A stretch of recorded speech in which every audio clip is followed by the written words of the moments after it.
then ahead of Billericay at home in the FA Cup. Mark, having gone to the top of the League Two table last weekend with that win at Cheltenham, how good has the week been in training?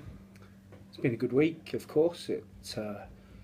When you win a game, the spirits are high, but it's back to it now, focused on a tough game on Saturday.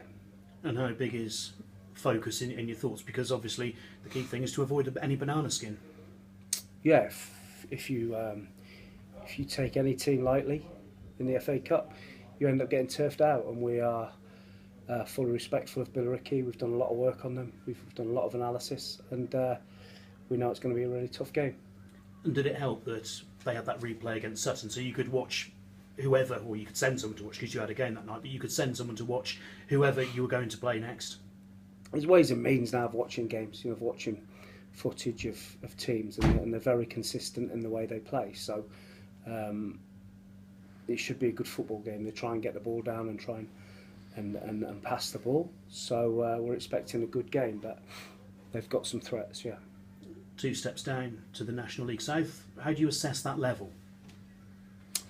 I think it becomes, because it's the FA Cup, I think you have to take the level out of it. I think it's equal, and the one thing you know is that they're going to have a right go at it. And if we don't match that, we'll get beat. And we are preparing as if it's a top of the table League Two clash. Which kind of, I suppose, tells us all we need to know about where the FA Cup is in your priorities this season. Every game is the same. We want to win it, whether it's the leasing.com, the Carabao Cup, the FA Cup, or the EFL.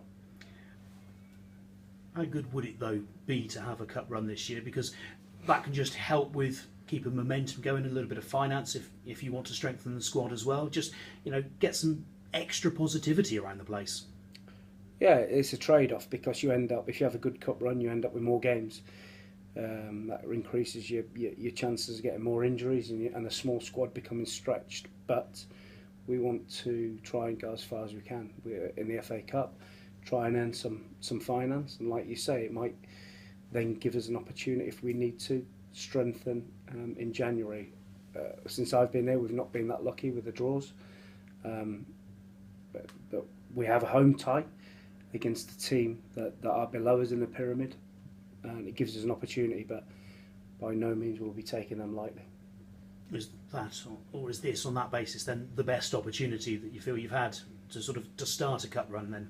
Possibly. You can't wish for any more than a team that's in a lower level than you at home. If you don't win, you don't deserve to go through. If you don't win, you don't do it properly, then you get what you deserve. So, like I said, we're fully expecting a really tough game, but if we play well, we have an opportunity to win. Is there any temptation to rotate one or two? Because obviously you do like to keep as many of your squad involved as possible. I'll be picking a team that I think can win the game. We have a game on Tuesday, but I'll be picking a team that I think can win the game. Injuries? How's the squad? All right, yeah. We've got Dawson back with the squad. Matt Mills has been training for a week, so he's now available. So it's just Dale Grubb and George Williams now. Which isn't a bad place to be in, first weekend in November, is it? That's right, yeah. I think we've got sort of 17, 18 outfield players, so now we're okay. Thank you, good luck. Thank you. Mark, Billericay are a bit of a team in transition at the moment. Obviously, they had their embarrassment of riches, international players. What sort of job do you think Jamie O'Hara's done so far since he's taken over? I think it's a different job now for Jamie. They've gone from being sort of the team that went and signed league players on ridiculous money, but probably didn't help what they were trying to do, because they didn't have that continuity, and some players would be earning lots of money, some earning not as much, and it's difficult to get that harmony in the United squad. I think now, looking at the way they're trying to restructure their squad, they're going mixing sort of some real youth with some older experienced players like Ronnie Henry, Alfie Potter, I know, and I think they're trying to build it from the bottom up, trying to be a little bit more sustainable. So I think over the long run that'll be easier for Jamie to manage, and looking at the way they play, I quite like it. They're They're quite expansive, and I've been really impressed. When I turned Talk Sport on this morning, the first word I heard was Jamie O'Hara and Alan Brazil talking about Forest Green. Jamie's not quite sure where the ground is. He got it right though. It's in the middle of nowhere, didn't he? That's the bit I heard. He's spot on. It is in the middle of nowhere. So he was getting a bit of stick from the punters about, but it is actually in the middle of nowhere. So no, I think they'll be pleasantly surprised when they get here at what a lovely place it is. Yeah, I mean the club has now got a lot of global reach. A lot of people have heard of Forest Green, but still don't know where it is. That's right. Yeah, I think when you're going well on the pitch and you're winning games, allied that to the fact with the message that we spread on the sustainability and the environment, then you are going to get a lot of publicity. Yeah. Just want to look back to last Saturday. A lot of euphoria. You did your best impression of Jurgen Klopp. I think the club media picked up the celebrations, but it was obviously a sense of relief, was it? Wasn't relief. It was pride and enjoyment. I think you have to be able to enjoy moments like that. It's not us being flash, big time, or disrespectful. It's just an outpouring of joy and pride that we'd gone to our local rivals and played so well and won the game. And you know, if Cheltenham do that to us here, I would fully expect them to celebrate in the same way. We weren't disrespectful. When we got off the pitch, we were humble, and I fully respect Cheltenham and the way they play. I think they're a good team. But we're entitled to celebrate after winning that game. Yeah.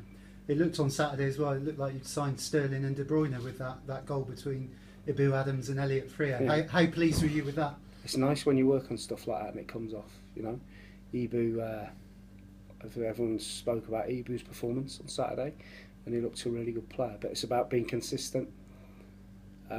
Keep doing the simple things really well, and if you keep doing that, and you look at an even better player. Yeah. You mentioned Ibu. It looks like again you've plucked up another non-league gem. How far do you think Ibu can go in his career? Well, that'll be down to him. If he, like I've just mentioned, if he keeps things simple, his biggest asset is his athleticism at the moment, and if he keeps playing 1 and 2 touch and running forward, he's very difficult to play against. I certainly wouldn't want to play against him in midfield. I would have to kick him to slow him down, that is for certain. But he needs to be consistent, he needs to stay focused, simplify his game, and he'll be fine. I've watched the pass for Elliot Freer's goal about 10 times now. That pass just seems to be getting even better and better. It was really a lovely, sumptuous pass. Yeah, great goal. But he's, like I say, we've don't want to highlight it too much, but when teams block up and set up a block of players, it's just a different way of trying to penetrate.